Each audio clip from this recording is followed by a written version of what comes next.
Assalamu alaikum dear students. How are you? I hope all of you are fine. Biology class 9th unit number 4 cells and tissues. आज हम देखने के लिए जो topic जा रहे हैं वो है microscope and its types. Dear students, microscope क्या चीज़ होती है, इसकी एक शॉर्ट डेफिनेशन आपकी स्क्रीन पर है। एक साइंटिफिक इंस्ट्रूमेंट है, एक पीस ऑफ लेबॉर्ट्री इक्विपमेंट है that is used to magnify small things. What is magnification? Magnification का मतलब आम इंग्लिश की ज़बान में अगर हम देखें तो किसी भी छोटी से छोटी चीज़ को देखना बड़ा करके। तो स्मॉल थिंग्स जो हैं वो काफ़ी सारी हैं, मतलब वायरसेस हैं, बैक्टीरियाज़ हैं, और भी सेल्स के कुछ हिस्से होते हैं जो आम इंसानी यानी नेकेड आई से हमें नज़र नहीं आते। उनको देखने के लिए लेबॉर्ट्री में एक ऐसा इंस्ट्रूमेंट तैयार किया गया जिसे माइक्रोस्कोप का नाम दिया जाता है। अर्लियर माइक्रोस्कोप की एक पिक मैं आपको दिखाने लगा हूँ students. We have the microscopic pic. ये सबसे पहली पिक थी 1670 में, 1670 में इसको बनाया गया। और आप हैरान हो रहे होंगे यकीनन कि ये किस किस्म की माइक्रोस्कोप है, क्योंकि लेटेस्ट माइक्रोस्कोप शायद इस किस्म की नहीं होती। लेकिन एक बात ज़हन में रखें कि टेक्निक जो है वो यही यूज़ होती है लेटेस्ट माइक्रोस्कोप्स के अंदर भी। ये आपके सामने एक माइक्रोस्कोप मौजूद है। ये मॉडर्न टेक्नोलॉजी है, लेटेस्ट 21वीं सदी की। इसको लेबल किया गया है प्रॉपरली। इसके लेबल्स आप अच्छे से देख सकते हैं। करना आपने ये है कि अपनी इस डायग्राम को, ये जो आपकी स्क्रीन पर है, आपने एज इट इज़ अपनी नोटबुक्स के ऊपर भी उतारना है विद लेबल्स। कि लेंस क्या है, ये लेंसेज होते हैं जहाँ से आप देखते हैं, और इसके अलावा कर्सर होता है, कोर्स फोकसिंग मैकेनिज़्म जो है एक व्हील टाइप, ये आपकी बॉडी ट्यूब है। इसी तरह से ये रिवॉल्विंग नोज़ पीस हैं, ये ऑब्जेक्टिव्स हैं, ये आपकी मैकेनिकल स्टेजेस हैं, ये स्टेज है। ये सारी की सारी एक माइक्रोस्कोप आपके सामने बनी हुई। इसको मैं मज़ीद जदीद करके एक पिक्चर आपके सामने रख रहा हूँ। ओलंपस SZ60 ये एक माइक्रोस्कोप आपके सामने है। इसका रिज़ल्ट स्टूडेंट्स कहाँ शो होता है ये आप देख रहे होंगे यकीनन। यहाँ साथ एक छोटा सा एक्सटेंडर मॉनिटर जो है वो पड़ा होता है। मज़ीद ये एडवांस हो चुकी हैं। अब यहाँ पे जो है वो मॉनिटर की जगह आपको छोटी छोटी जो हैं वो LCDs या LEDs या इस किस्म की जो चीज़ें जो अब मॉडर्न यूज़ हो रही हैं वो दिखाई देंगी। ये एक मॉडर्न आपके पास सबसे लेटेस्ट जो ओलंपस SZ60 मौजूद है, इसको गौर से देखें। लेकिन ड्रॉ आपने ये वाली पिक्चर जो पीछे हमने देखी लेबल के साथ उसको करना है। इसकी कुछ टाइप्स होती हैं माइक्रोस्कोप की। सबसे पहले हम डिस्कस करेंगे इलेक्ट्रॉन माइक्रोस्कोप क्या है। Microscope with the high magnification and resolution employing electron beams in the place of light and using electron lenses. Microscope जिसकी मैग्निफिकेशन ज़्यादा होती है as compare to the basic microscope, उसकी रेजोल्यूशन जो है वो भी ज़्यादा होती है। यानी आप उसको जितना भी उसको जूम कर लें किसी चीज़ को या किसी ऑब्जेक्ट को, तो आप देखेंगे कि वो आपको बिल्कुल क्लियर नज़र आना शुरू हो जाएगा इस इलेक्ट्रॉन माइक्रोस्कोप के अंदर। और इलेक्ट्रॉन की जो एक बीम है वो इसमें इस्तेमाल की जाती है चीज़ों को या अपने ऑब्जेक्ट्स को देखने के लिए। क्लियर है? ये इसकी मैंने पिक्चर आपके साथ सामने रखी है इस डेफिनेशन के साथ। इसको ड्रॉ आपने नहीं करना, आपने फ़िलहाल सिर्फ इसकी डेफिनेशन जो है वो नोट करनी। नेक्स्ट हमारे पास होती है स्टूडेंट्स लाइट माइक्रोस्कोप।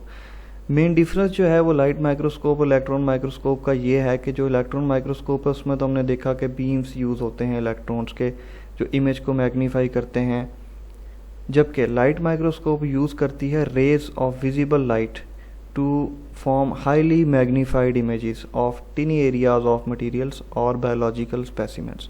यानी ये इसकी रेजोल्यूशन जो है वो इलेक्ट्रॉन माइक्रोस्कोप से भी ज़्यादा है और हाईली मैग्नीफाइड इमेजेस जो हैं वो इसमें आसानी के साथ देखे जा सकते हैं। एक ख़ास किस्म की लाइट जो होती है जो विजिबल होती है उसको इस्तेमाल किया जाता है instead of beam of electron, जो इलेक्ट्रॉन माइक्रोस्कोप में इस्तेमाल किए जाते थे। नेक्स्ट टॉपिक हमारा स्टूडेंट्स होगा सेल थ्योरी। सेल थ्योरी क्या है, इसकी हिस्ट्री क्या है, फार्मूलेशन कैसे होती है, ये सारा हम आज डिस्कस करने की तरफ जा रहे हैं। First of all in biology cell theory क्या है, is the historic scientific theory और नाउ यूनिवर्सली एक्सेप्टेड। इसको अब उर्फ़ आम में आप कह सकते हैं कि आलमगीर सतह पर जो है वो एक्सेप्ट कर लिया गया है। वो थ्योरी क्या है, वो थ्योरी ये है students that living organisms are made up of cells, कि जो जानदार अशियाँ हैं वो किस चीज़ से बनी हैं जी, सेल्स से मिलकर बनी हैं। That they are the basics. structural organizational unit of all organisms and that all cells come from pre-existing cells। यानी जो आपके पास जिंदा और जावेद इस्लाम है उसमें प्लांट्स भी आ जाते हैं, नॉट ओनली ह्यूमंस, एनिमल्स भी हैं। यानी जितनी भी चीज़ें जो सांस ले रही हैं वो सेल्स से मिलकर बनी हैं। उनका जो बेसिक स्ट्रक्चरल ऑर्गेनाइजेशनल जो यूनिट है उनका वो सेल है। और वो सेल जनाब कहाँ से आ रहे हैं? वो सेल आ रहे हैं प्री एग्जिस्टिंग सेल से, यानी जो पहले से मौजूद है। सेल जो है वो अगले सेल को प्रोड्यूस कर रहा है और इससे एक जानदार जो है वो वजूद में आता है। Cells are the basic unit of the structure in all organisms. यानी जितने भी हमारे जानदार हैं, सेल उनका बुनियादी एक हिस्सा है उनकी फार्मूलेशंस का। And also the basic unit of reproduction, और रिप्रोडक्शन जो है पैदावारी अमल जो है उसका भी एक बुनियादी जुज़्व है।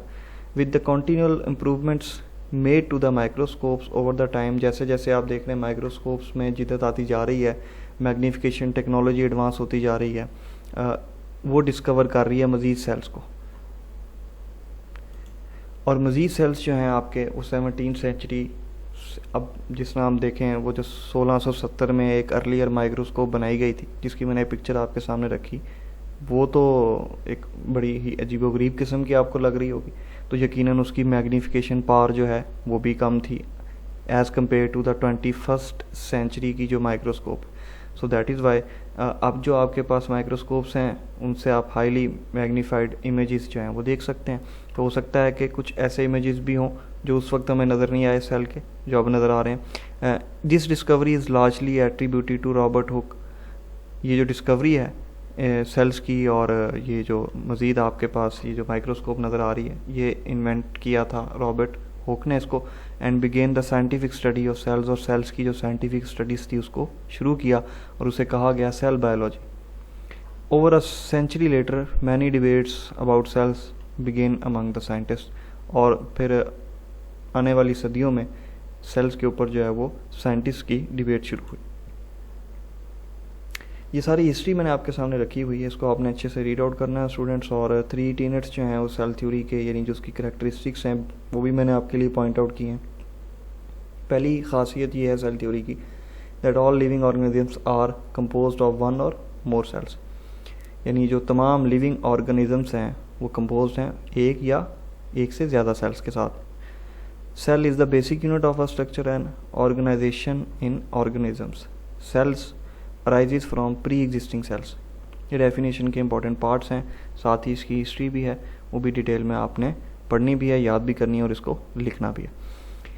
नेक्स्ट टॉपिक होगा हमारा सेल्स का स्ट्रक्चर क्या होता है, सेल किस चीज़ से बने होते हैं, इनमें कौन कौन सी लेयर्स होती हैं, किस तरह से इनका फॉर्मुलेशन होती है सारी। सबसे पहला जो इसमें टॉपिक है वो है सेल वॉल का। Cell wall is a structural layer surrounding some types of cells just outside the cell membrane. It can be tough, flexible and sometimes rigid. The primary cell wall of the land plant is composed of the polysaccharides, cellulose, hemicelluloses and the pectin। ये मुख्तलिफ इसमें terms use की गई हैं, मैं आपको थोड़ा सा गाइड कर देता हूँ कि सेल वॉल क्या है। ये स्ट्रक्चरल लेयर है जो एक सेल के इर्द गिर्द मौजूद होती है। एक जिस तरह से आप वॉल देखते हैं ना, बाउंड्री वॉल होती है, आप इसी कॉन्सेप्ट में ज़हन में रखें कि आपके पास जो है वो बाउंड्री वॉल ही की तरह एक सेल वॉल भी मौजूद होती है। मुख्तलिफ़ किस्म की हो सकती हैं, वो टफ़ हो सकती है, फ्लेक्सिबल हो सकती है, खुरदरी भी हो सकती है जिसे आप रिजिड बोलते हैं। और इसमें कौन कौन सी चीज़ें होती हैं वो भी यहाँ पे मैंने आपको बताया। एक पिक्चर आपके सामने मौजूद है ये वाली, ठीक है। ये एक प्लांट सेल वॉल स्ट्रक्चर है, ठीक है, जो दिया गया है मुकम्मल विद लेबल्स, ठीक है। इसके मुख्तलिफ और भी टाइप्स, इसके अंदर मुख्तलिफ और भी चीज़ें होती हैं, इनको आगे जाके हम इंशाल्लाह डिस्कस करेंगे डिटेल में। अभी फ़िलहाल आपको इसमें सेल वॉल की डेफिनेशन और उसकी एक पिक्चर दिखाना मकसूद था कि हमारे पास जो सेल है उसके स्ट्रक्चर में जो सबसे पहली इंपॉर्टेंट चीज़ होती है वो है सेल वॉल। सेल वॉल का फंक्शन क्या है और वो किस तरह से काम करती है, ये सारे के सारे फंक्शंस जो हैं एग्जांपल्स के साथ मैंने आपके सामने रखे हैं। मुख्तलिफ इसके काम होते हैं, सेवरल फंक्शंस हैं like maintenance of the cell structure and shape, उसकी शक्ल को, उसकी सूरत को बरकरार रखना। वॉल अगर रिजिड होती है तो it protects the cell and the contents, तो वो प्रोटेक्ट करती है उसके कंटेंट्स को।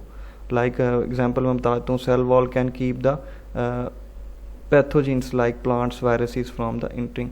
तो वो एक पैथोजेंस में होता है जो वायरसेस जो हैं मुख्तलिफ़ किस्म के, उनको अंदर दाखिल होने से सेल में रोकता है।